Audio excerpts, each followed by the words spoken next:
Therefore, it's my great pleasure to give you the welcome to this season of the seminar Mathematics and Memoir, a seminar of analysis and PD for Latin America. This is a great opportunity to introduce to our speaker, Professor Dr. Uwe Kähler, and to all the participants, the PD analysts behind the organization of this seminar, formed by young mathematicians.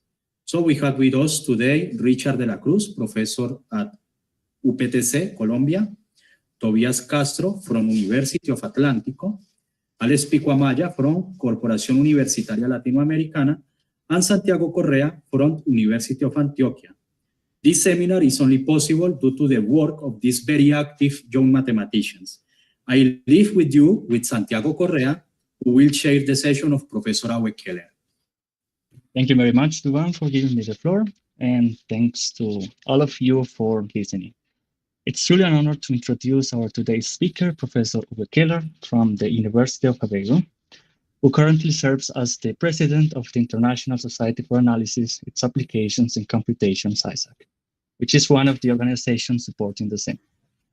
Professor Kähler completed his PhD at the Technische Universität Chemnitz in Germany before joining the University of Aveiro in Portugal. He began as a postdoctoral assistant, then became assistant professor and has been full professor since 2006. Throughout his distinguished career, Professor Kähler has made significant contributions to different topics, including but not limited to harmonic analysis, the application of hypercomplexes, analysis to partial differential equations, as well as pioneering work in Clifford analysis. He's also a prolific mathematician, having more than 100 publications, many of them in some of the most prestigious journals in the field. In addition to his research, Professor Kähler is the editor-in-chief of Advances in Applied Clifford Algebras, and takes part as an associate editor for Applied Mathematics and Computations. Today, Professor Kähler will be presenting on the topic Fock spaces over ternary Grassmann algebras and its applications to stochastic processes in hypersymmetry.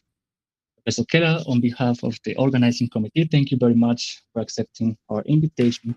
The stage is yours, please. Thank you very much for your nice introduction, and also thank you very much to the organizers for inviting me. And I hope it will be an interesting talk for you.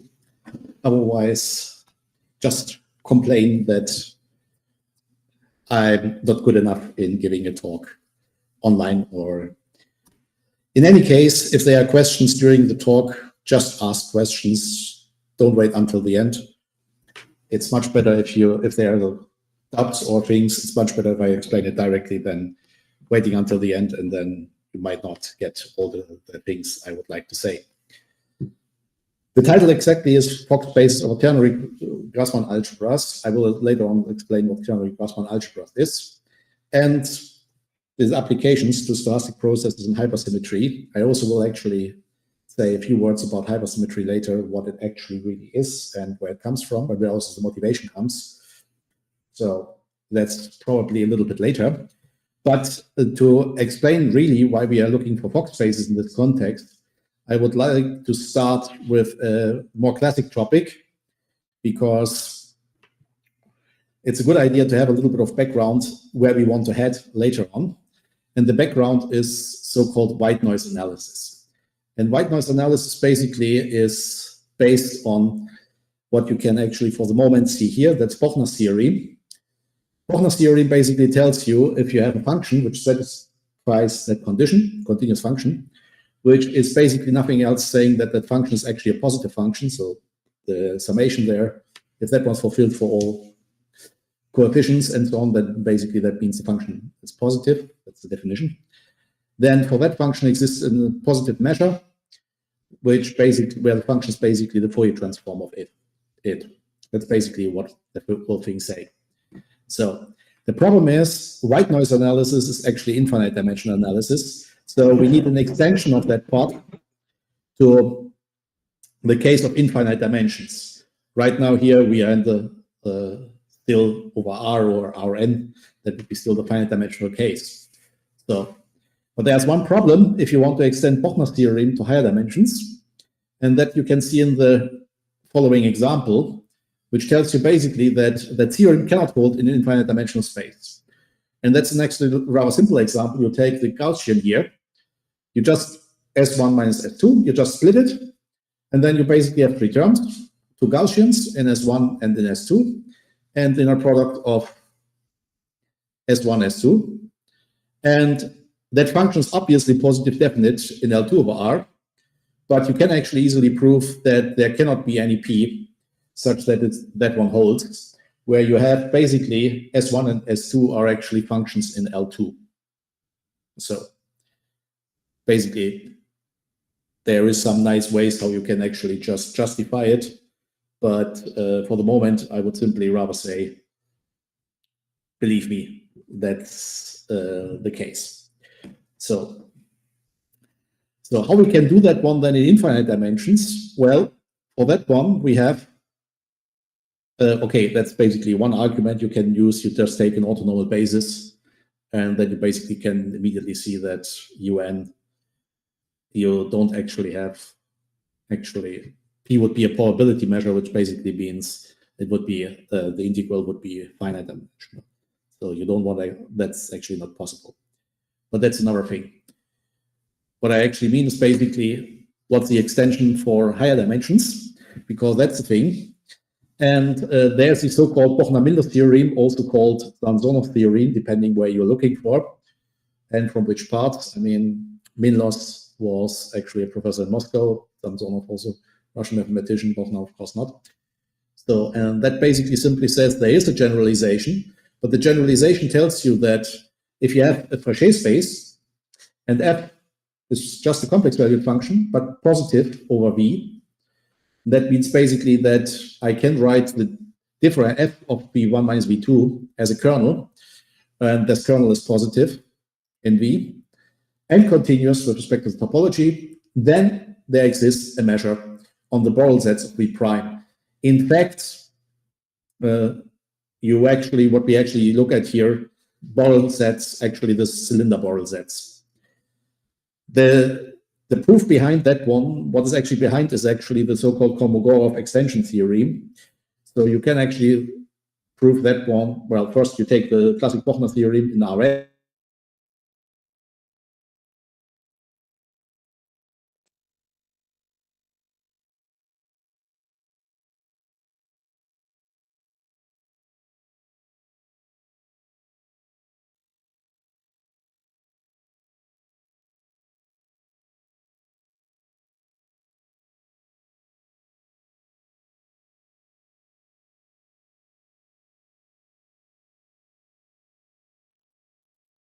Se desconectó el profesor, ¿verdad?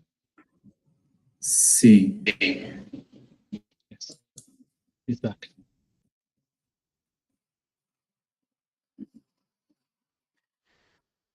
Okay.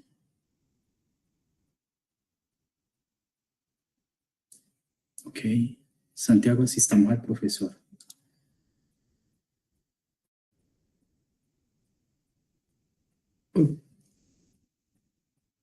Professor Kähler, are you mute? I have to unmute myself.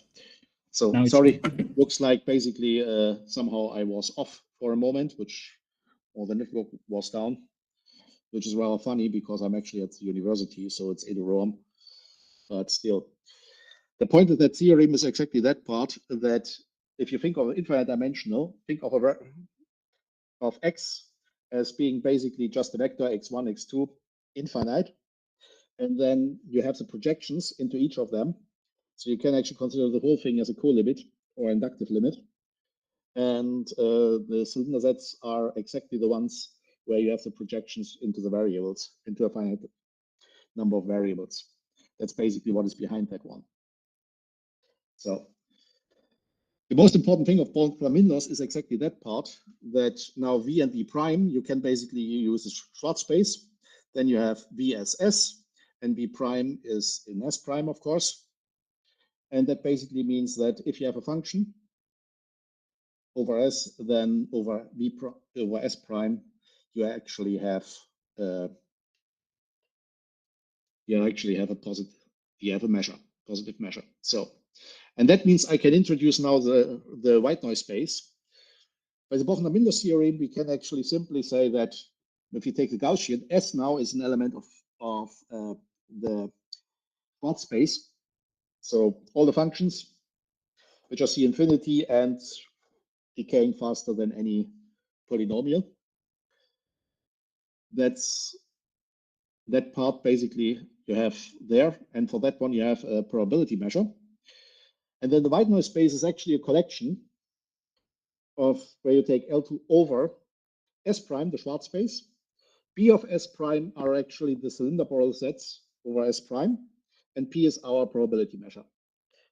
And the trick behind all that one is actually, and that's basically why I wrote that one, is if I now take QS of S prime as basically the action of, let's say, S on S prime. So you have S and S prime, and the thing actually is just the duality between the two.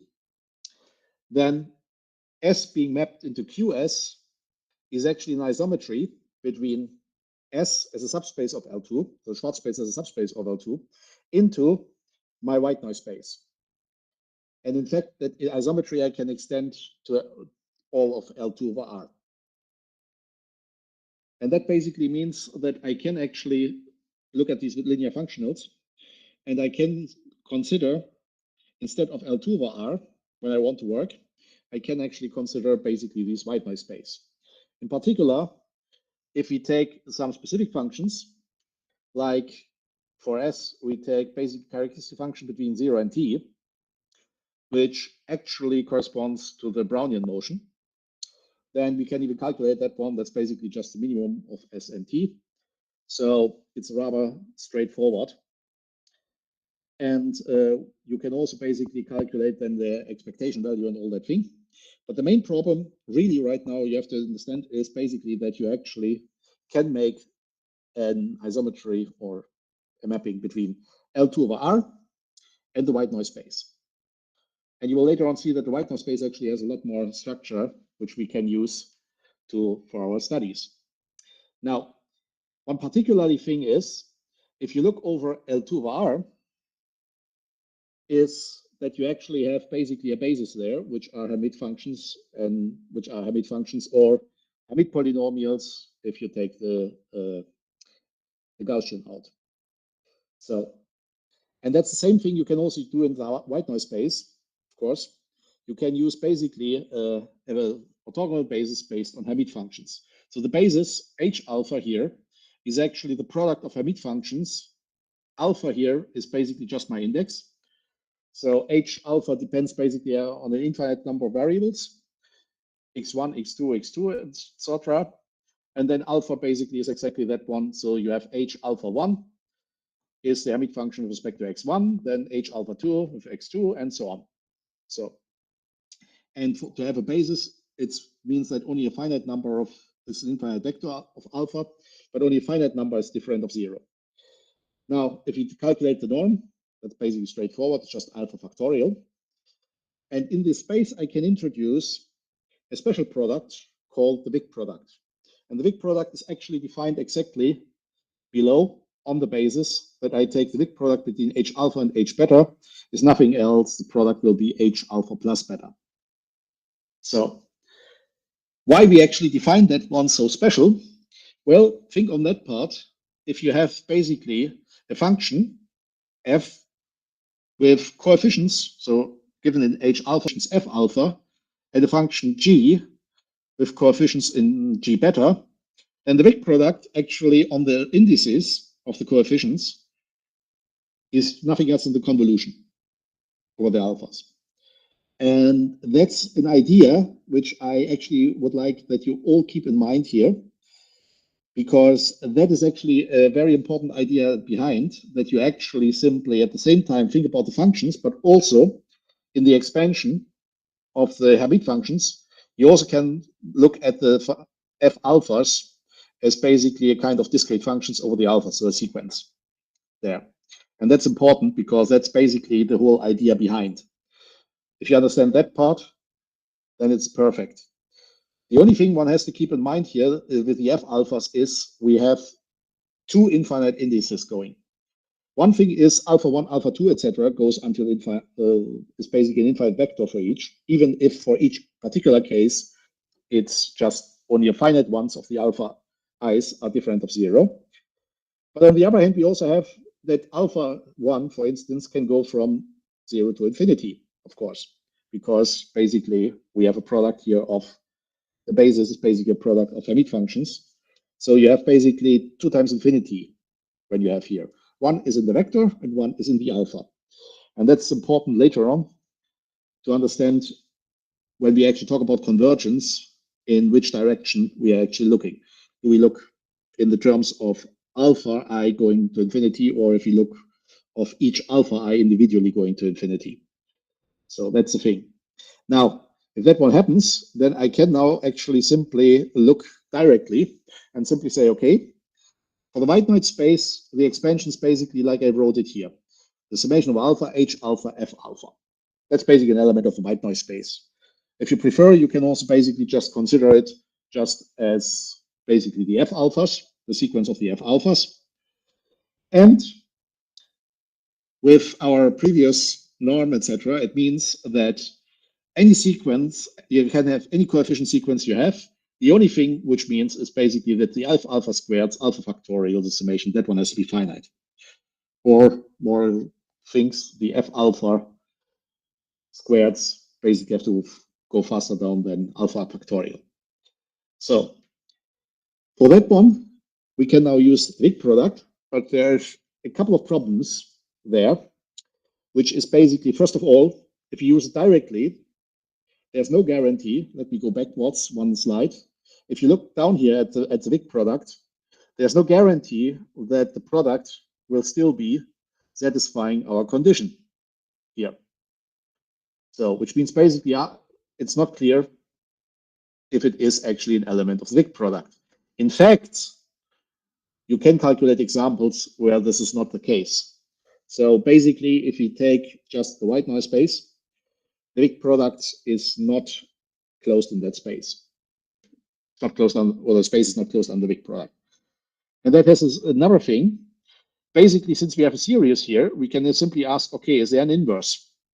Of course, we have a convolution here, so you can ask if there's an inverse, which is actually the other problem, which is quite interesting. But since if it's not defined on the space, the second question actually doesn't make that much sense if you think about it, unless we actually can have a space which is closed under the Wick product. And the solution is, of course, as usual. I mean, you have the same problem with if you want to define the Fourier transform over L2, the standard way is define it on a smaller space, S. By duality, you go to S prime, and then you use the fact that S prime basically is bigger than L2, so you just restrict to L2, and you have your Fourier transform. And the same trick we can actually do here. We just basically go for a larger space. And the larger space is the so-called Kondrativ space of stochastic distributions. How does that work? Well, let's look at this part. Basically, the idea behind is given in the first line. We take a family of Hilbert spaces, decreasing family with increasing norms. So you go basically from one side, H0, then you have H1, H minus 1, H2, H minus 2, and so on. And additionally, what you want to have actually, or what you take is actually that you would like to have what I'm marking now, that one is actually the dual of the negative one is a dual of the positive one, which basically means that you actually have an increasing sequence of Gelfand triples. So H0 is always in the middle, but you take H1 by dual, you have H minus 1. You take H2 by dual, you have H minus 2, and so on. You increase. So then, of course, you have two things. First of all, if you take the intersection of all the HP spaces, and at the same time, you can also take the union. Since they are included, basically, you take just the positive ones and the negative ones. Then you basically get here a Fauché space as intersection, and F prime is basically the dual. And that gives you a Gelfand triple. That gives you a nice Gelfand triple, where you basically have exactly that you simply say, okay, I have basically my things S and H0 basically what run, actually forget about the gamma at the moment, H0 in the middle, and you have F and F prime. And usually what you call F is basically this equivalence of F, and F prime is the equivalence of S prime. So F prime is basically also what is known as the Kondratiev space of stochastic distributions. Same thing like you can call F if you want the stochastic test functions, basically. The point is now actually that the Kondratiev space of stochastic distribution has one advantage: it's stable under the Wick product, so you don't get out. There's another thing which comes, which okay, it's basically explained here. So for each H, how do I choose the H case? First, the H cases are rather easy to choose. I just basically take exactly again my F as expansions, and the norm in the H case I simply introduce here on the right hand side, which is just, well, these 2n to the power minus k alpha is just a formal notation, because basically it just means, okay, what you have here, 2 times 1 to the power alpha, 1, 2 times 2, and then you run over all the things. Keep in mind that with our basis, in the alpha, that infinite sequence alpha only has a finite number for each specific one, finite number different of 0, which means basically that you actually, when you do that one here, it's actually just really a value, and you are actually rather fine on that. There's one problem, of course, this minus k here is actually missing on the other side, but you can basically just put it into the power here.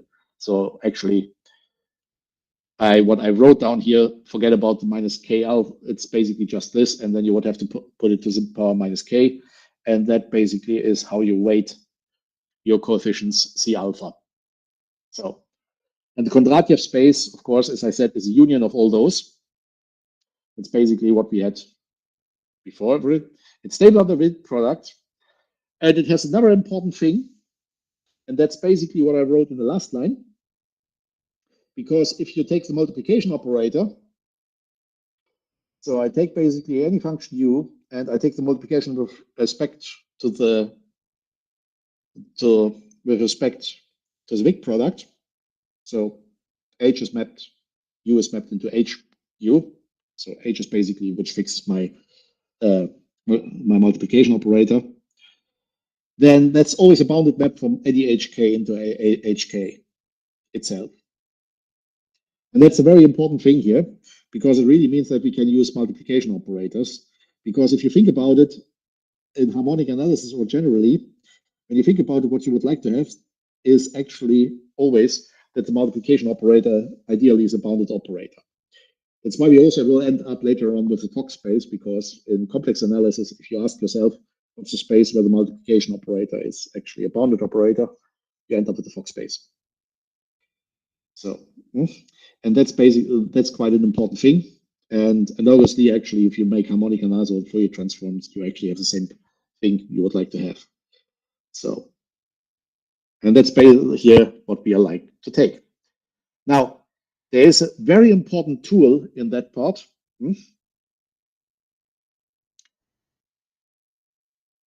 Or let me actually say, before I'm actually going to that one, let me actually just point out something. With the multiplication operator, you can also see one thing. If you want to have the identity, so if you want basically to have the inverse, then one thing is clear. That thing can only have an element in S minus 1 under the Wick product, can only be invertible if the constant coefficient is non-zero. It's basically the same argument you also have when you actually go for umbral calculus or other or formal power series, and you ask yourself, when is that one invertible? Same thing you also have there. If you take the pointless multiplication, the constant coefficient has to be different of 0. If it's 0, it can't work. And that's the same thing you also have here. So, but there's a very important tool in this context, in the quadratic space of with the Wick product, etc. And that's the so-called Weier's inequality. And the Weier's inequality is relatively recent, from 1996, from his PhD thesis.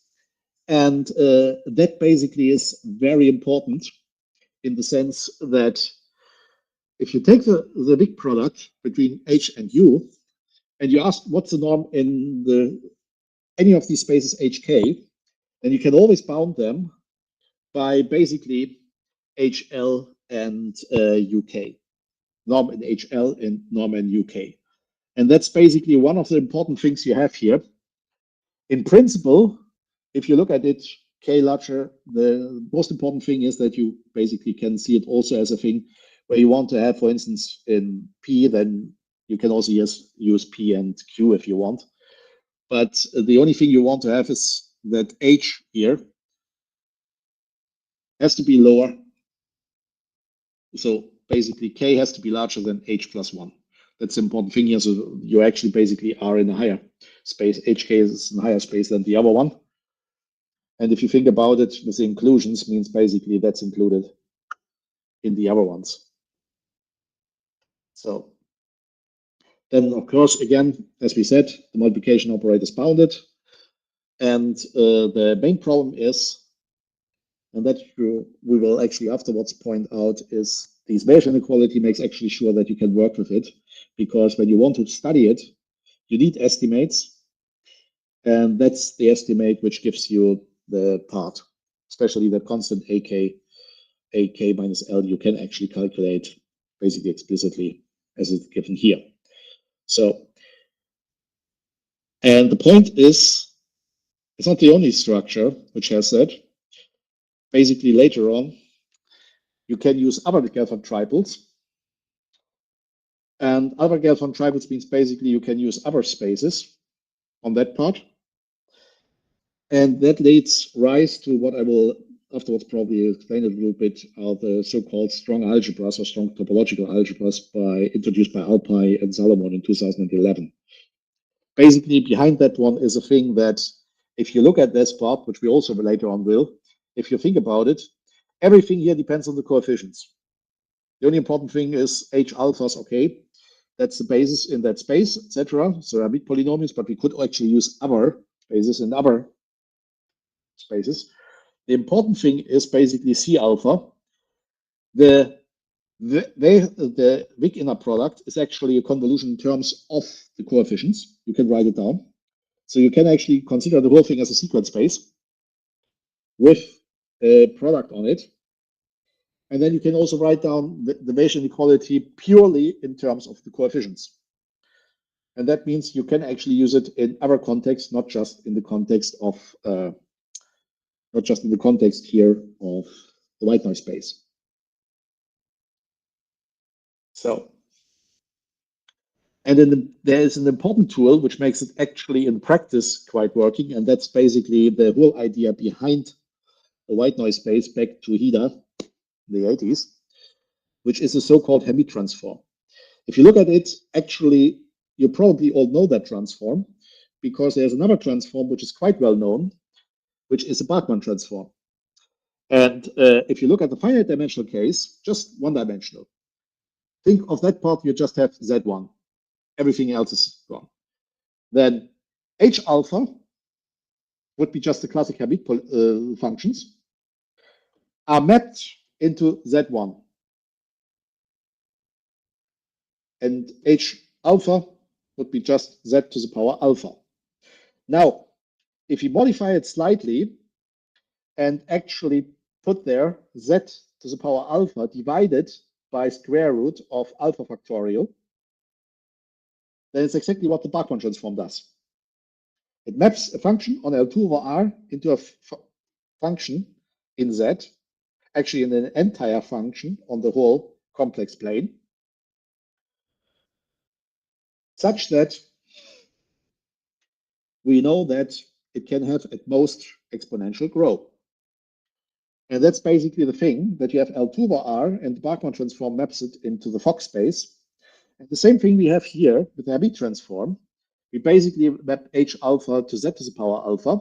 So we have a function which is given on omega over L, well, basically a function over L2 over R, or the white noise space if you want. And that one gives us now a new function where basically the coefficients are, okay, H alpha of omega, F alpha is missing here on this side, the F alpha is missing, but you have the alpha here, Z to the power alpha. And the condition is here. If I would have simply modified it and simply said that to the power alpha, I divide it by the square roots over the alphas, etc., then I could get rid of that constant here, alpha factorial, and just put it below here on top. It doesn't change. So that's what they call the Habit transform, and it basically means that for any element I have in the white noise space, I actually have a holomorphic white noise space, which is a Fock space, infinite dimensional, and I can work with them. And if you think about it, there's one thing.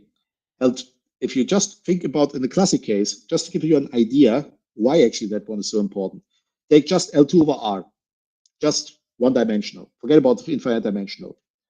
L2 over R doesn't have much structure. There's not much you can do with L2 over R.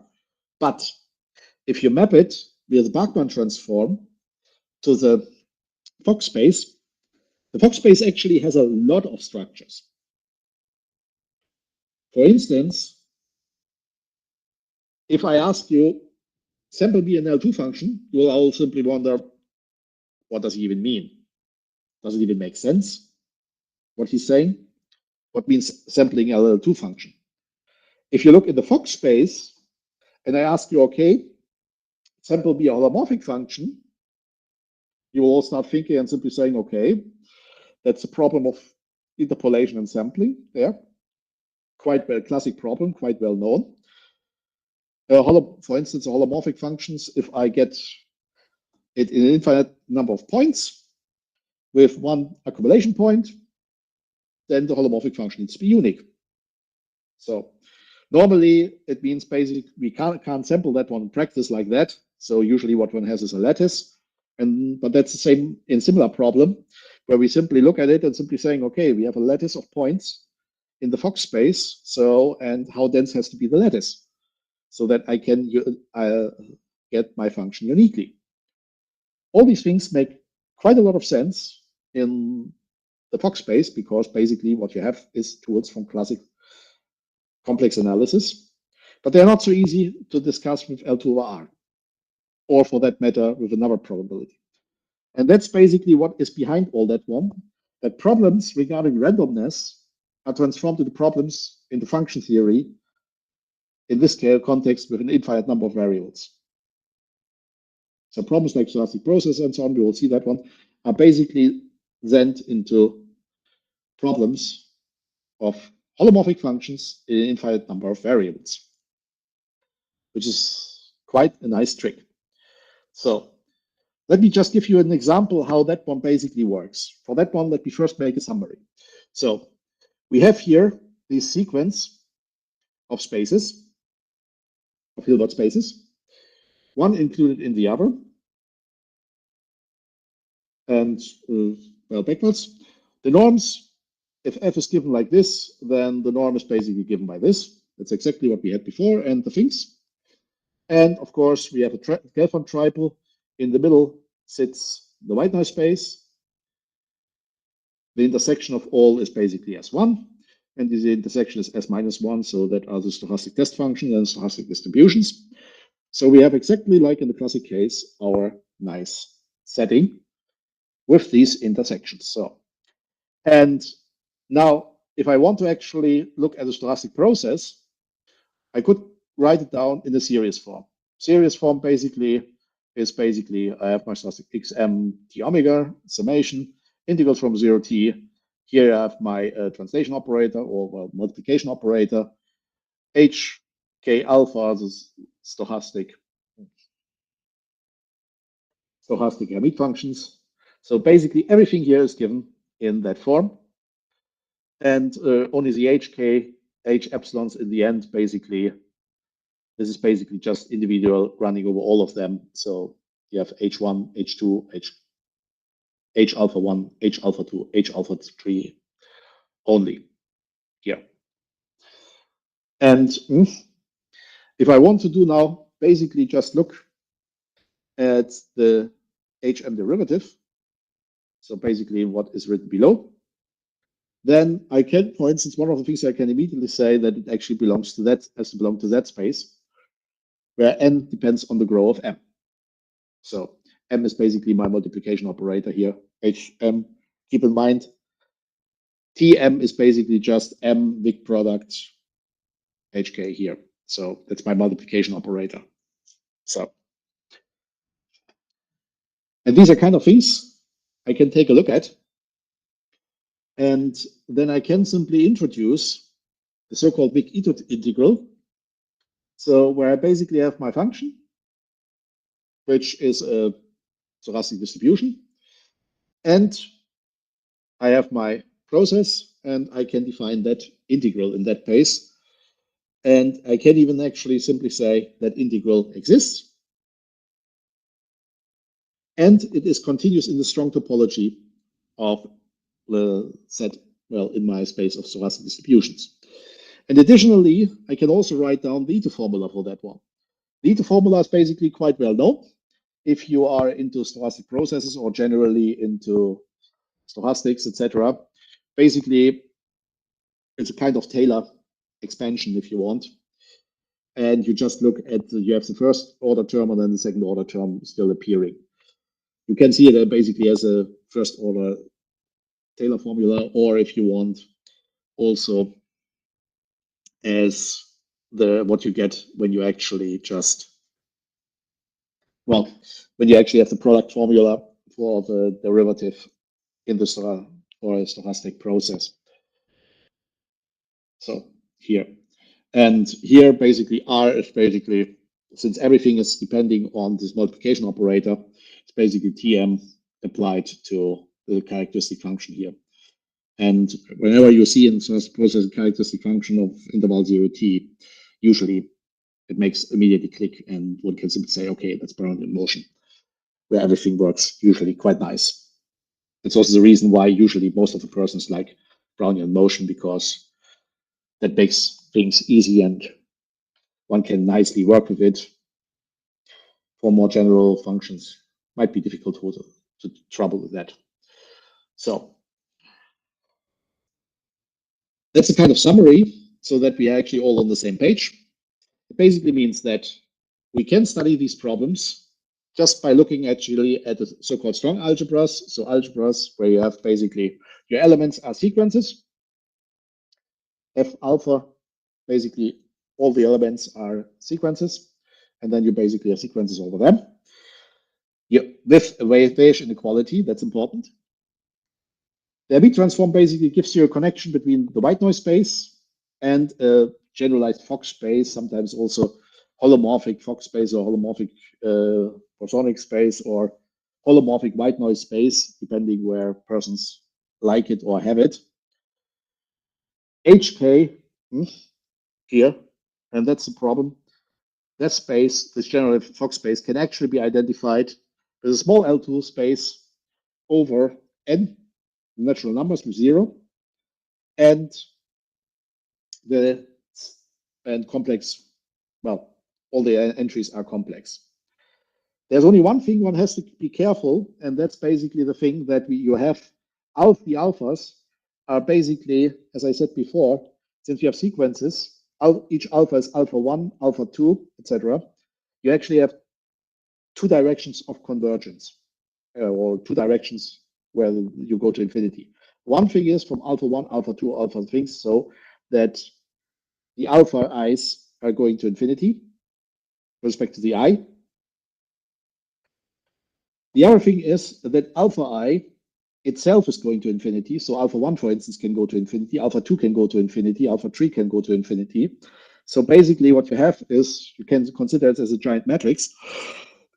And originally, since you have H alpha 1, H alpha 2, so basically a product that works because the Gaussian is a product measure in infinite dimensional variables, you can use that one by just basically saying, okay, I go in each of them individually to infinity.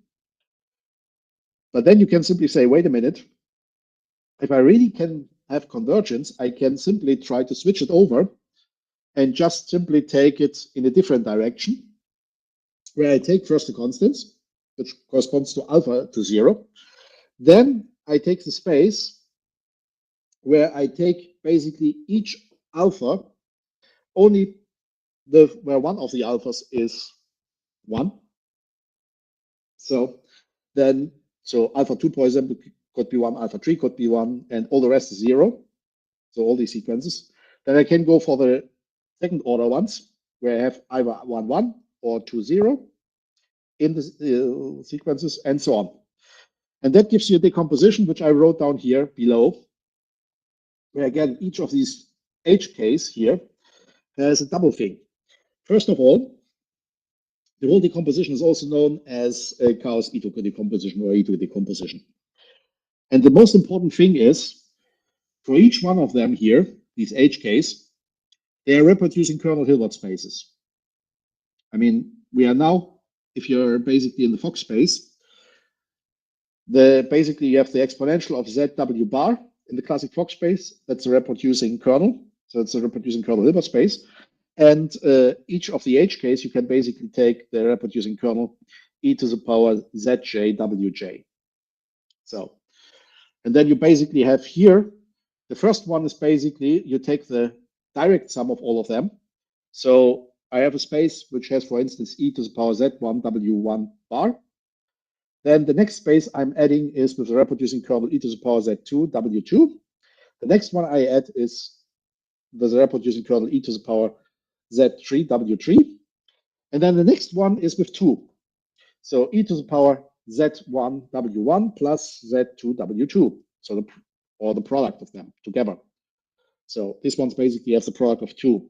Then the product of 3 comes, and so on at infinity, because basically we have an infinite dimensional variable, so it can go at infinity. The point is basically that in this case, you actually now switch it over from going each one first to each Z alpha individually, so Z alpha 1 going to infinity, Z alpha 2 going to infinity, to rather Z alpha, where now modulus of alpha in the first one would be 1, modulus of alpha as a multi-index equal to 2 would be the second one, and so on. So you just basically split into the other direction. So, and with that one, we basically can introduce now all our thing. I hope that's basically for the general idea clear what we actually aim at. It's not a proper introduction to white noise space analysis, because if I would do that one, I would actually have to give some lectures on that, and not just a kind of rough sketch what is behind. But the point is basically that we want to do exactly that part now in our case. First, before we go for that one, I just wanted to mention that about the white noise and the classic white noise analysis. What about higher dimensions and so on? Well, there are a couple of problems if you want to generalize it. One of the things is the Gaussian is actually one of the best measures you can have, because it has all the nice properties. In particular, it has one property: the Gaussian measure is actually a product measure. So e to the power minus modulus of z squared, of course, is e to the power minus z mod of z1 squared, e to the power minus modulus of z2 squared, and so on. So it's actually a product measure. You can split it up. So also, when you write it down in the Fock space, basically you can use each variable individually and just tensor them up. And that's exactly what works there. In the general case where they're not product measures, it's not so obvious. That's why I mentioned to some more general measures. You have basically Albevari, Kondratiev, and even Berezhansky, who actually looked at that part. There's an idea that you actually substitute the Hermite functions then with Appel systems. You can also simply do it a little bit more general. That's then called gray noise analysis, where, for instance, you take the Dirac-Leffler function or any kind of measure related to a fractional derivative or something like that. You can always do that and then basically work on that. That's why I actually simply mentioned all these things here. But what I really want to do is looking into the non-commutative case and into applications for hypersymmetry. And for that one, I need to recall something.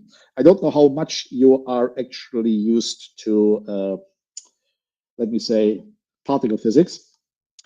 But let me simply say, if you look at classic Bose-Einstein or Fermi-Dirac statistics, you can actually easily see they're all based on SU2 symmetries and Z2 graded algebras.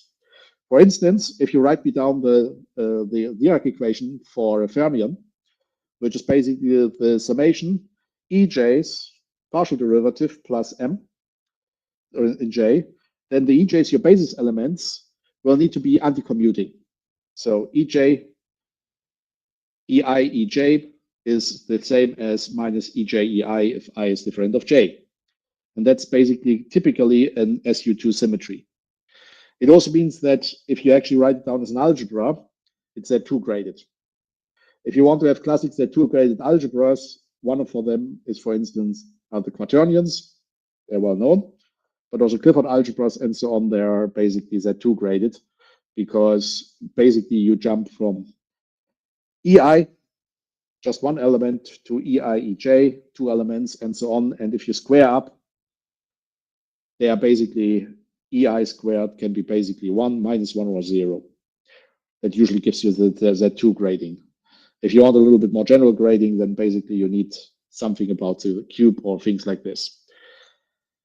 Supersymmetry basically means you work with the Bose-Einstein and the Fermi-Dirac statistic at the same time. So you have basically commuting variables in one, but commuting variables and anti-commuting basis elements in one. That's usually the bosonic case. And the fermionic case is basically where you have anti-commuting variables, but also anti-commuting, anti-commuting variables and anti-commuting basis elements. So, and the point is there, supersymmetries, well, work quite nicely if you are looking for classic particles. The only problem you have with that one is, well, from the practical point of view, it's, well, I don't know how far it's still accepted or things, because one of the problems in supersymmetry you have is you can predict a lot of elementary particles. And up to now, we all know the latest one they actually could show was Higgs boson, when that one basically was predicted in the 1960s. And all these nice particles coming from supersymmetry, which were predicted up to now, they couldn't even find them up to now. But it's still a nice theory. The only thing is basically what happens if you go actually a little bit away from that and go to quarks. So not just particles, but quarks. And quarks, basically, you know, there are basically 6. And 3, and each basically elementary particle is built with 3. So on that part, you have 3. And one specific theory is these quantum chronodynamics, which is based on the idea that you consider quarks as kind of fermions, and then you build your statistics on that part. But obviously, since you always have 3, you need Z3 or Z6 graded algebras if you want to construct it. And that also means that if you want to have something like supersymmetry in that context, you need Z3 or Z6 graded versions of supersymmetry, and that's called hypersymmetry.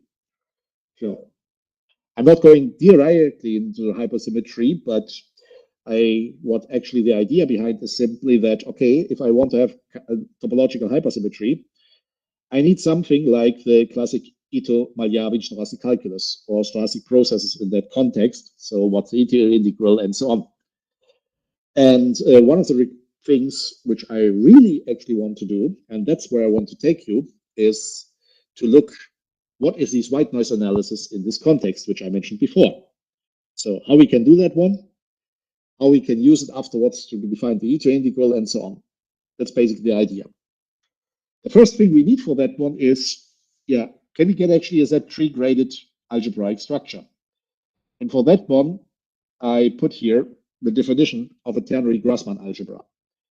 Grassmann algebras, basically, you're all familiar with it, because in practice, probably everybody already used it, even if they didn't say so loudly.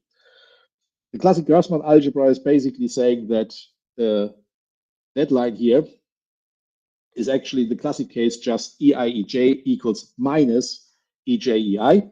So if basis elements are anti-commuting, and the most usual case you actually have is if you have, when you actually integrate and so on over, for instance, planes or even, well, volumes, etc.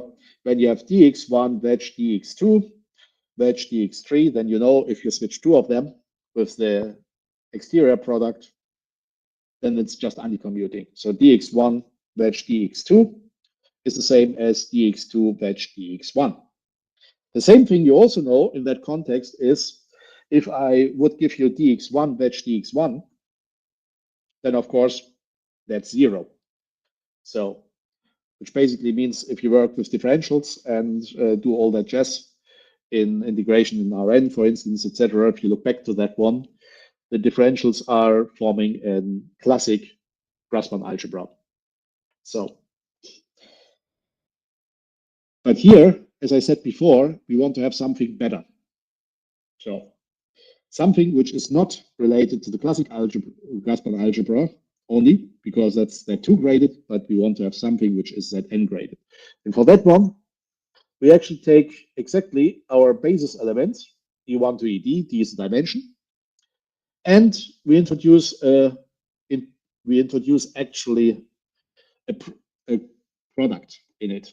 And the product should fulfill basically 2 rules. One thing is that EI/EJ equals, this time, omega EJ/EI, where omega is actually a 3rd root of the identity. If I want to have a Zn grading, then I would just use omega as the nth root of the identity. So each time I switch them over, I would get here omega as an nth root of the identity. Especially particularly interesting is omega as a 3rd root, so omega cube is 1. And of course, we all know that also means that 1 plus omega squared is 0. And that's basically rather nice for later on calculations. And additionally, we need to also fix that the so-called ternary form, basically, just look at the last one, you basically sum up over all commutations, all permutations of the basis elements. That one should just give 0. So if I do that one. That's basically the 2 things. Interestingly, you need actually both conditions.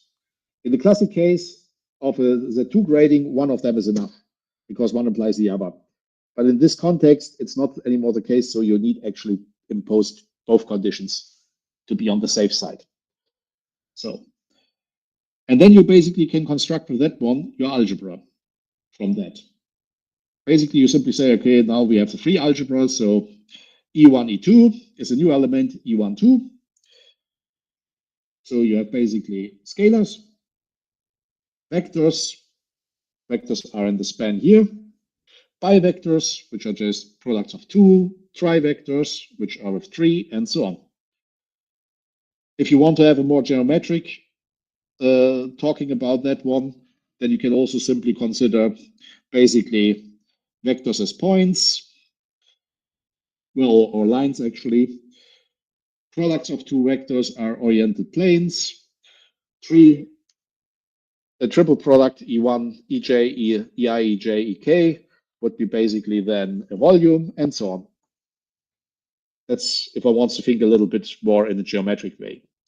One also needs, if you think about it, one also needs a conjugation, because, well, we have something, and to work with that one, we need basically an anti-automorphism, like in the complex case. So how we can define this guy like this? Well, one thing is of course clear. If I want a conjugation, it should be, if it's any kind of decent conjugation, then it should be basically all the coefficients which are complex valued are getting conjugated, and then I have to simply say what the conjugation is with respect to the basis elements. And for that one basically has the usual thing that one simply says, okay, one is basically conjugated. Here, that looks a little bit unusual that the conjugation is EJ squared, but it's not unusual if you think in the classic case that basically it corresponds to the classic case because EJ cube is 0. If you would do the same thing in the classic case, you would get here basically that EJ conjugated is minus EJ, because that's basically the other element, and EJ squared is basically what takes over the minus EJ in that context. And additionally, of course, one would like to have the usual rule, which simply says that, okay, addition is fine, and in the case of multiplication, I just have to switch it around. So that's basically the usual thing you want of a conjugation. In the complex case, often persons don't write it because complex numbers are commutative. But if you think in terms of the adjoint or the transpose of a matrix, it's exactly the same property you also have here. So now this is basically all the finite dimensional. And how do I get now the infinite dimensional Grassmann algebra? Well, basically I take the limit, d goes to infinity. Now, that means I take the algebra over a countable set of EJs. And that basically means I can all elements now write like this, where nu now basically is a sequence, an infinite sequence, which actually can only take 3 values, either 0 in each 1 or 2. So nu1, nu2, nu3, and that sequence can only take basically 0, 1, or 2. 3 would be immediately 0, and that basically kicks out everything else. So formally, all these numbers I can writing. And well, if you look at a little bit about, they're also often called super numbers. That's why I actually put here ternary super numbers, but that's not so important. The important thing is any element in my algebra, I can write that part. I have the P norm, which is obvious. You just basically take the P norm, the P modulus P squared of each indices, and then you just basically sum them up. And then you actually take the algebra, which is a completion of G3 in the P norm. The point here is basically that in the classic case of finite dimension, you don't need to do that. That's automatic. But since we are here in an infinite dimension, in infinite dimensions, we actually have to take the completion here. With respect to the norm, it's not a priori that it's basically the thing. I mean, the classic case, you don't need to do that. You just take the algebra with the norm, and that's fine, because of course it's finite, but here you cannot. And if you do that one, you basically can write down the following theorem. The most important thing is actually, first of all, you have basically that for the one norm, basically that's the classic, what you would like to have. It's not equality, but it's less or equal here. And for the P norm, you can also split them, and that's basically these two estimates one needs. It's basically saying, okay, I have here the P norm, the P power of the one norm. Here I have the norm with respect to the power P minus 1. here. And here you have 2 to the power k, and then I run k over all the previous ones until p minus 1.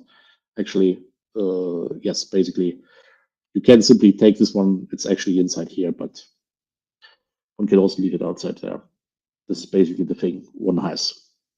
So, and that means now basically that we can exactly use that one and look for our strong algebras. As I said before, these when we actually looked in the beginning for the white noise space, the sequence of spaces, then I was choosing simply the emit functions. Then I could work directly on the coefficients. And that's exactly the same thing we can do here. We actually consider our reproducing kernel Hilbert spaces as sequence spaces. So I can simply introduce that space as basically I take all the functions f here, such that where these elements are inside these, where basically the only thing I impose is basically that this guy here, oh, sorry, it's hard to see, but basically these weighted L2, well, weighted small L2 norm, although the coefficient is always finite. And these C are the weights, and so that space actually depends on whatever weights I'm actually, sequence of weights I'm imposing. So now for the sequences, if I look at it, in the end, what I would like to have is the Bayesian inequality and the inclusion. So, which basically means that the thing one has to actually look at it is coefficients which first of all fulfill this guy. So C mu here for the indices, if I take them, so if I take any indices such that mu plus mu is gamma, for instance, take the index 1, 0, 0, 0, 0, the other index 0, 1, 0, 0, 0, then gamma would be 1, 1, 0, 0, 0. And my condition would be basically that this entrance would be basically bigger than the product of these two. That's basically what I would like to have. So, sorry, Professor, I have a question about the condition on the coefficients. Is this some replacement for convolution, for some convolution, the identity, or not directly? not Not directly? directly. Actually, the condition is actually coming first from the things that I won't like to have. That's basically what is written in the last line here, that I want to have these inclusions. Okay, okay, thank you. And if you write that one down, you actually see that that must be the conditions on the weights such that this one holds. So that I have, basically this part is what I have here. Okay, The other conditions I want to have for the big product later on is that I have to impose this one also. okay, And that basically goes that if you consider the big product as a convolution, then you actually also have to impose this guy here. But I want to have both. I want to have a condition so that I have a convolution. That's basically what I have to impose here on the over all the weights. And then I would like to have also the inclusion between the spaces so that h minus q here, for instance, is included in this part. And for that one, I need that condition. okay. So that when I take the powers, I actually go down. That's basically why that condition actually is important. So, and if I do that, then I have these two conditions. Now, the norm is relatively easy now to introduce since I have this one here is finite anyway, here by itself already. So I can now basically let it run against any sequence f nu, where nu runs through all my index set.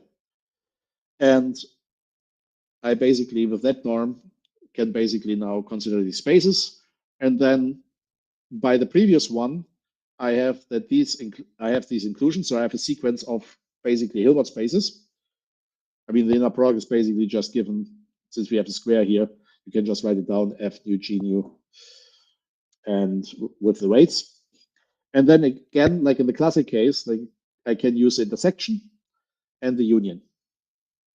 That's basically the thing. So basically you can now build your sequence of spaces. according to the things, you take the intersection. That's basically what replaces now the stochastic test functions in that context, and S minus 1 the stochastic distributions. That's basically now exactly like we had before, because we are working now on the coefficients, and you can see actually the only thing you need is that there's a basis like the habit functions. They need to exist. But afterwards, you can actually more or less forget about them. So, which is also a problem when you actually generalize it, because there's no guarantee that such a thing a priori exists, or how do you calculate them. So that's basically the problem here. And of course, by that construction, you also get that you have a Bayesian inequality, where again, you actually need also this condition here. That also comes into play here when you actually want to have the Bayesian inequality. Because it means basically take a sequence of F, take G as a sequence, such that P is bigger than Q, for instance. Otherwise, you switch around. And then you want to know when the product of the two, and that's basically the big product here, or the convolution, is in that space, H minus P, the norm. And that you can basically estimate this CP minus Q. And then you basically have the minus Q norm of F and the minus P norm of G. So that's the important thing is P here is basically the bigger index, so that I can do that one. And analogously, I can do it in the other way. So now the question is simply, does these sequences even exist? Because one of the things you could have, I mean, since we are infinite, there could be a question immediately popping up and simply saying, yeah, what I can say about these sequences? Do they even exist? Or do I just talk here about something and in the end turned out it doesn't work? Well, the sequence you can have basically C nu here is basically an example, is basically that I can always write in this form. E is basically my sequence of basis elements. And the power here is basically that. So E you can basically put. Then you can basically just sum them up. And you can also split them because it's basically plus here. So you can just split them if you want. And then one can simply ask, okay, if such a phi exists, because each of these indexes is basically 0, 1, or 2, and then I can simply see that, for instance, a simple example like phi of x equal to x already does the trick. So, and particularly with that one, I also get that the space, which is basically the replacement for my stochastic distributions, is also strong algebra again, which basically means I can use the machinery. And that's basically what we're actually doing. The first thing basically is, okay, multiplication operator. That's always a thing. Okay, I write it here as Bayesian integration, but basically the important thing is what happens with the multiplication operator. So, and you basically take G, and you have a multiplication operator defined on it by just, for instance, multiplying or, well, the big product, and then you basically are in the same space. There's a bounded operator in the big product, so that's fine under these things. I can also write it down as an element acting, well, how it acts on the basis element. And there I can basically say that M mu is basically a coefficient here. And in the basis elements is just nu plus mu. That's basically also what I have. You like it from the convolutional point of view, that's exactly what you have here when you just add them up in the basis elements. And the sigma you can basically just calculate. If mu and nu is outside the index set, then it's 0, and otherwise you just basically have it like this. It's easy to calculate. And you can also write down what now is a joint operator with respect to the discrete. I mean, you have to be careful here a little bit. We actually play at the same time with two things. On the one hand, we have the functions on our, let's say, infinite dimensional Fock space. And on the other hand, we have can also consider identify the sequence, and then we work over weighted small L2 in our product, or it's a weighted small L2 space. And the adjoint is also easy to calculate. The adjoint operator in that part, the application of the adjoint operator is basically just you have mu minus nu, and then the weight is basically given, the weight factor is basically given by this. Why is that so important? Well, because there's actually the one nice thing you have in the classic case. If you look at the Fock space, there's a nice characterization of the Fock space. The Fock space is the only space where the adjoint of the multiplication operator is a derivative. And that's something you always have. There are certain characterizations of classic function spaces like Hardy, Bergman, and so on in terms of multiplication operators. For instance, Fock space, as I said, is the adjoint, is the unique space where the adjoint is your derivative operator. Same thing, actually, if you take a fractional Fock space, it has to have the same property. So whenever you actually introduce a Fock space related to a kind of, doesn't need to be even fractional differential operator, so but a kind of operator, you always have that part. It's a Fock space if the adjoint of the multiplication operator is exactly that operator. The same thing you actually have for the Hardy spaces, only that in the case of the Hardy spaces, it's the so-called backward shift operator. So if you write down the power series, then the Hardy space is exactly the unique space such that the adjoint of the multiplication operator is the so-called backward shift operator, where you basically take your coefficients and you just move them down. So z is, I mean, if you want to formally write it, it's f of z minus f of 0 divided by z. But you can also just simply see it like this. You have a sequence z to the power k, fk series, and then the backward shift operator is basically z to the power k, f of k minus 1. You just shift basically all the, you take your sequence of coefficients and you just shift them all one to the left, and f0 you drop off. So, and here exactly we have the same thing. So first of all, since we have the Fock space, we have basically that this adjoint operator is actually the left derivative operator, and that allows us to define the Bayesian integral, which is basically nothing else than the adjoint operator applied to the function g, which formally we can write down here. That's actually a classic way how you can define integrals. In this case, the Bayesian integral. And if you actually find it rather strange that you have here the left derivative operator defining it, it's actually not that strange, because there's another way of writing down the Fock space is basically the inner product in the Fock space is actually, it gives, you can also write it down on the coefficients. That's the so-called Fisher inner product. So if I have two functions or two polynomials, let's say f and g, then it's basically f substituted by where you substitute x by the derivatives, let it act on g, and evaluate in 0. And then you can actually easily see that actually in the Fock space, the inner product actually corresponds to calculating the Taylor coefficients of the power series expansion. And that's basically one classic trick which is used to define integrals by means of derivatives. For instance, if you look in supersymmetry, you also would like to actually define an integral there. And then it's used the so-called Pizzetti formula, which does that. And where these things work, even when it gets sometimes weird. And that's exactly what we are doing here. So the Bayesian integral we can just define by means of the derivative operator.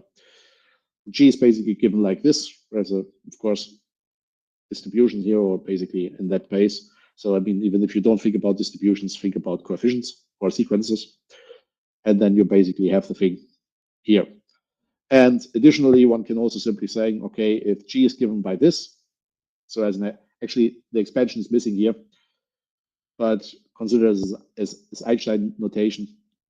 If you just have a single one, for instance, then exactly the same thing. You actually have this acting on this. That's G nu, that operator applied to mu, and then you basically can write it down. And it's the same thing as if you would say, okay, I take M as a multiplication operator with respect to G. That's my G here acting on 1. And I take the inner product with E nu. So that's another way of actually writing it down. So the point now is with that part, we have now a tree-graded, super Fock space. That's basically now the things we can have. Classically, we identify the Hiller white noise space with a Fock space associated to this, or the classic Fock space. in, or holomorphic Fock space in infinite dimensions. And we can do the same thing here. Just consider yourself the normalized Hamid functions. Now Xi and I just write them up because they're the normalized ones. Then I can write it down like this. And since they are the normalized ones, I have basically that this one is finite. I can write it the isometry map. F is mapped basically into the sequence here, or any sequence is basically given. That's basically a mapping from L2 into our Fock space. So basically you have the expansion with respect F, the expansion of the things. So which means basically you just look at the coefficients and then you put the coefficients here and you basically are in your Fock space. And as a multiplication operator, it's basically just written like this. Yeah, which makes it actually rather nice. And now exactly we can simply ask how we can apply it to stochastic processes. Well, basically the same as I said before. You can simply consider a stochastic process indexed by S, and you have a map of S into this here. And that's my stochastic process. The covariance function is automatically given by this.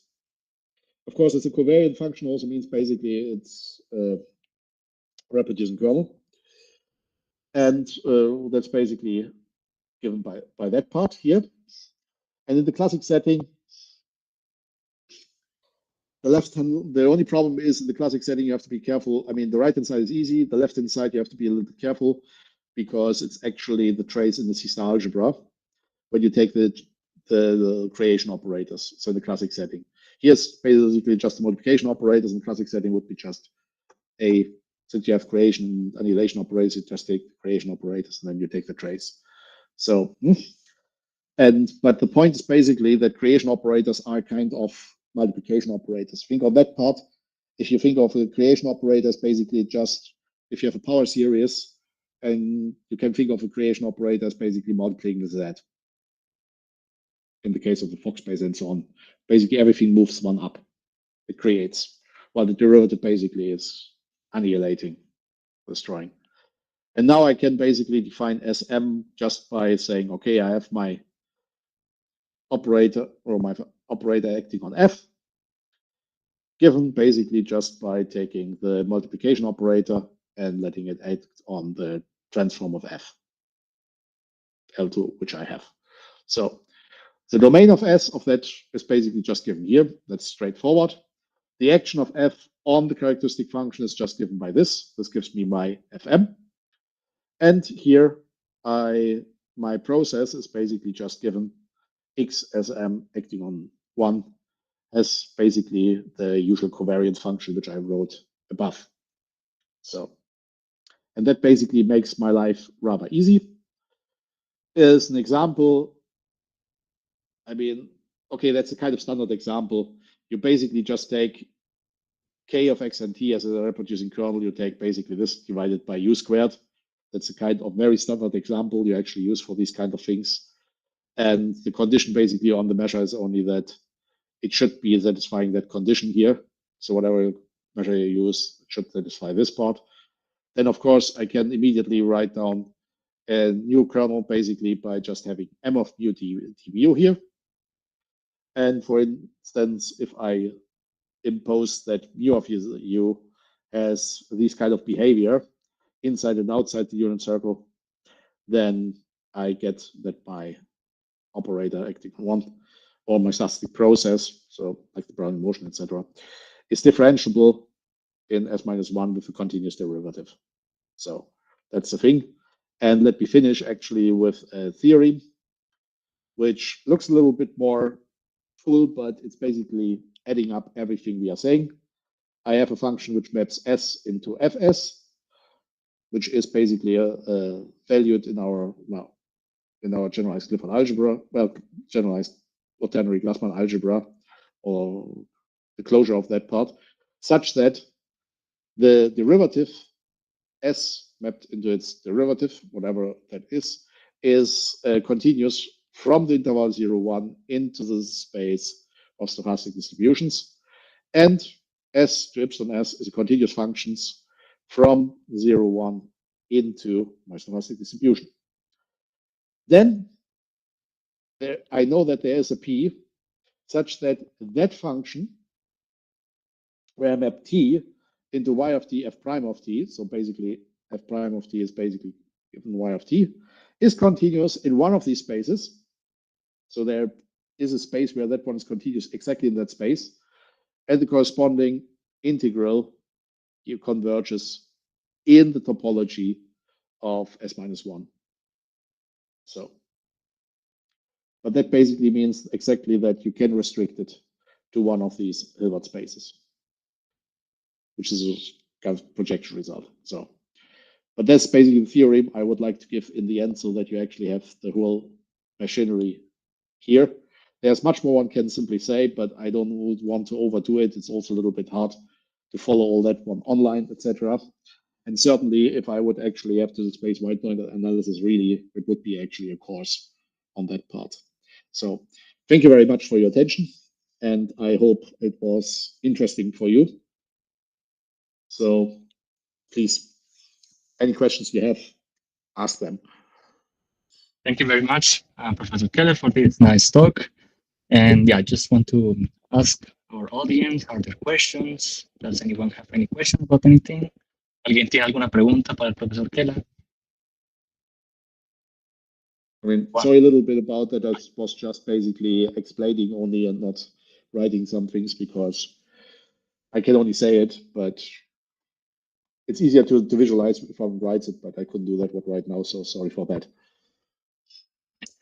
One, please. Okay, Professor Kähler, thank you very much for your very nice talk. I have a question, because if I remember well, the Barkman transform, one can compute in a explicit way the kernel of the Barkman transform, right? Yes. But then my question is, if in your case, in the case of the Hermite transform, also one can compute, this is the question, one can compute also yes, you can. At least formally you can. I mean, you have to give it a meaning, but formally you can. The reason why I didn't do it is because it actually shifts a little bit the focus. I'm actually not that big fan of that closed formula, because it doesn't show what it is.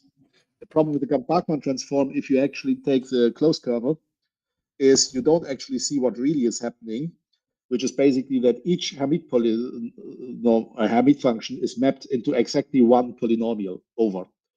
So that's exactly what is really happening. And in the closed form, you don't see that one. That's why I actually avoided the closed form. It looks nice, but it's also nice when you calculate it for things. But if you want to understand it, it's better if you think on the Barkman transform as basically a transform which takes Hermite polynomial Hn mapped into z to the power n over square root of n factorial. Okay, thank you. Very nice. Maybe second question. Is that this question is about something you mentioned before, the gray noise analysis, right? Yes. Instead of Hermite function, you mentioned one can use Michel-Leffler functions, right? Yes. In this case, which is the transform that one use that you use to transform, let's say, Michel-Leffler functions to, I don't know. Well, basically, the point is basically, here. In the Bochner-Milnor theorem, you have this one. There's a probability positive measure which corresponds to this. Now, these e to the power minus modulus of z squared over 2, I can replace, for instance, by the Michel-Leffler function. There are also other positive functions I can use for this one here, which are rather interesting. The problem is afterwards, and that's actually what actually is, what you can say about p here. That's actually the problem. So what you actually will get is, and that's the point, it's not that explicit in the sense that I mean, here you usually can get p. P is basically another, you actually rewrite it as another Gaussian. But in general, you cannot do that. And for the Michel-Leffler function, you basically get the p only. What you can do is actually that you write down this part in terms of orthogonal polynomials, or in terms of z powers of z prime z, no, s prime s here, and take their powers with respect to these indices. So z s prime s to the power alpha. And if you do that one, then you can actually write down and you can try to calculate the moments and so on. But the problem is it's not as nice as here, because of these measure not being a product measure. Okay. So, which basically means that you actually have a lot more calculations. I mean, if you give me just a minute, I can actually, why not simply, where do I have that?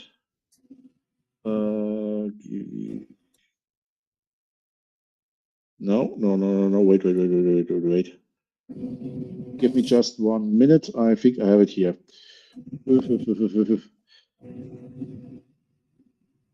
Can you see that? Can you see the new slides? Not really. Not really. And I basically, let me do one thing. Just, where do I have it? I just stop presenting. And then green is now this one. Can you see it now? Yes, it's fine. Yeah. Yes. Yes. Basically, if you take the Mittag-Leffler functions, you can formally write something like this. But the problem is, if you write it out, if you want to calculate it, you basically get a kind of moment problem. You write it out in one extension and the other one. Then on the left-hand side, since you always have s modulus s squared, all the odd powers are gone, which means on the other side, all the odd powers have to disappear. So you basically get immediately a condition for that one. And then you have to calculate. Now, in the case I had here for the Gaussian, the funny part is that the first two moments are actually enough. It usually fixes the Gaussian, but in the general case, you will have something like this part, which is a little bit more complicated to calculate, which is actually why the things are not that explicit in this gray noise space case. I mean, you can do something, but still, it's not that explicit what you can. And if you do that one, at least you can get your basic polynomials. From the moment problem, you basically can calculate these Q as gamma as orthogonal polynomials, and then on the measure or functions on the. So you can basically, from the moment problem, you can get them a little bit. But that's basically the thing in the general case. Okay. Thank you very much. Okay, thank you. There is another question from the audience. Barkilami, please go ahead. Hello? Hello? Hello, Barkilami? Hello? Do you want to? Yes, we can hear Do you. you want to ask something? Hello? Yes. You hear something? I cannot. I can't. But I do have a question for Professor Yes. Kähler. When computing the inverse of a function with respect to the weak product, is it possible Yes. to give a formula for the coefficients of this expression? Yes. And The there is problem any is actually one doesn't. Yes, you can give an explicit expression, but usually one doesn't really want to write it that explicit. All right. Because Yeah. the formula is a little bit bad to write it. I Actually, bet so. no. I mean, the problem is really that you can write it down because basically it's convolution on the coefficients, and one can write that one down. Mhm. It's also the same thing. The condition I give here is basically the same thing. If you actually have a power series, and you ask yourself, if you take the multiplication of power series, so Cauchy, that would be basically the same thing, just Cauchy product. Mhm. Then you can also ask what's the inverse of that part. So, but the inverse of that part basically just means, first of all, it means that the constant term is 0. The other thing is you get actually rather big, well, it's usually given in terms of big matrices, etc. That's what they did actually in the 1930s and 20s, 30s, 40s when they calculated that one. The problem is it's not very explicit in the sense that you just put them in and you get something out. In fact, there are actually a couple of questions there which really require also a lot of calculations. For instance, if I give you a sequence, the question is, okay, when can I have the inverse with respect to the big inner product? When does it have all positive coefficients? Oh, okay. Yeah. That kind of question is, and these kind of questions appear, and calculating that part is actually not so easy. I mean, persons really actually made a lot of ideas to get good characterizations for that one. So you can write it down, but if you really want to study something, usually it's not that straightforward to use the inverse formula for that, because it's really basically like you have your coefficients, you get a big matrix, infinite matrix, and that basically you have to apply to that. And that's usually not very practical there. There are a lot of questions on that part. For instance, another question you also have in that context is, let's assume you have your function or your sequence, and you know it only has simple poles or simple zeros, let's say. Does it mean that if I take the inverse with respect to the big inner product only has also simple poles, or can it have multiplicity? That kind of question is actually something which was already for power series, because the problem is with power series is the same thing. It's relatively easy if you look at power series in terms of composition, which makes life actually a little bit easier there. But if you actually take it with respect to reciprocal values, so you have a power series times a power series is 1. So power series equals, and then 1 over another power series. And then properties of that original power series, how they transfer to the reciprocal value of the power series. That basically was a big issue, actually in the 1930s, 40s especially. A lot of persons did actually there a lot of calculations when certain properties are preserved or what are the conditions on it that keeps it. For instance, if you want here that the things are positive functions, usually the easiest way to make sure that you have positive functions is basically that all the coefficients are positive of your power series. But that means basically really you need some conditions for that. And there are also some effects behind that one, which is actually rather funny. With these positive functions and positive power series, for instance, in the moment problem, it's quite nice if you have the Gaussian and you have the Mittag-Leffler. But what happens, for instance, if you just take the classic Cauchy kernel, something like 1 over modulus of s minus s squared or so, 1 over 1 plus s squared, let's say, if you take this part. And there's an interesting problem that pops up. You can write the moment problem for that, but the result will be when you actually just make the calculation that in that case you don't have finite moments. So basically it doesn't work in that case.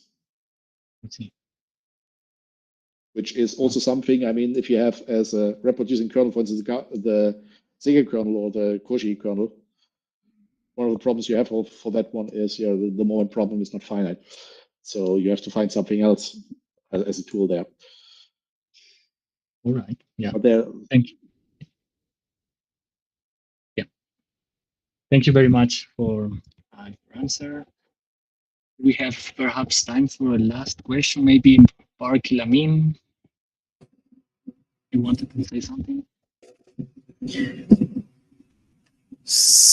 It's not there apparently. Right, I don't know. Maybe let's Professor Kähler take a rest because it's so late. Sure, absolutely, yes, yeah. Belgium. Yes. Yes. But you can still enjoy your day in Colombia. Thank you. All right, so thank you very much once again. And yeah, just let me give a couple of words in Spanish. Muchas gracias por asistir y nos vemos en la próxima sesión de That nuestro was seminario. just to know about the expansion. Excuse me? Yes. Wait.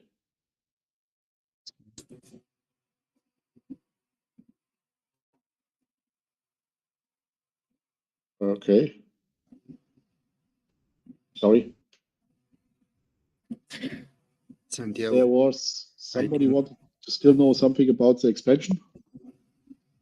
Yes, she says that just to know about the expansion, about the Hermite polynomials here. Yes, We know you can yeah. use yes, you could use operational metrics, but you actually don't need that.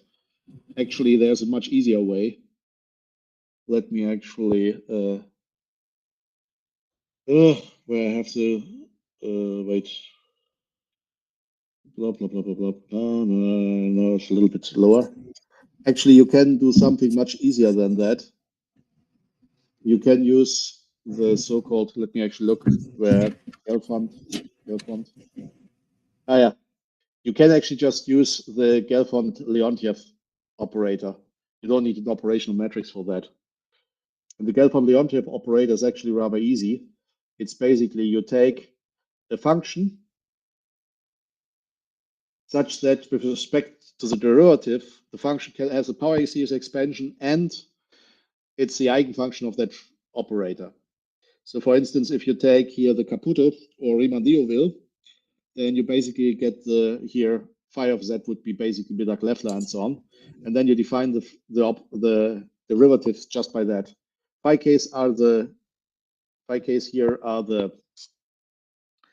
coefficients of the power series expansion of this function phi. If you write it down as power series, and then you basically have phi k minus 1 over phi k, and you just lower the degree.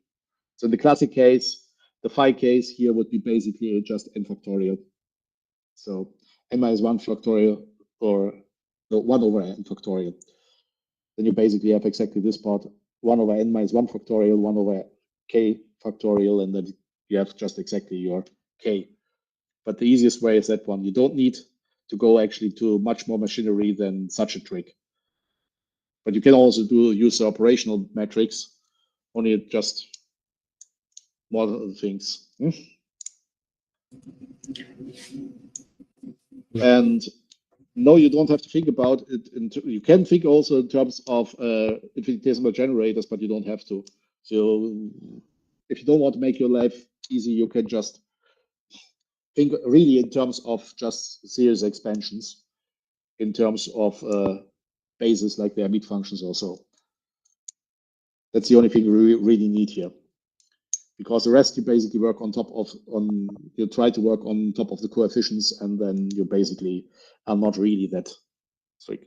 But you can do, actually, if you want to have infinitesimal generators, that would be exactly these multiplication operators we put there. Then they actually basically work like a dagger and so on, and then you can exponentiation and all this thing. Just play around with it if you want. The machinery is there, but you don't need to. You can, but you don't need to. Okay, yeah, thanks once again. And yeah, do you want to say something or? Okay, thank you. Just to say thanks to Professor Kähler for accepting our invitation. Thanks to Santiago for chairing the session very well. And it's very nice to see that some participants also were interested in the talk of Professor Kähler. And probably Santiago, right? We are going to send information about the next session soon, Exactly. right? Okay. So thank you very much. Thank you very much, Professor Kähler. Yes, have a nice evening. Bye-bye. Have a nice evening. Yeah, thanks.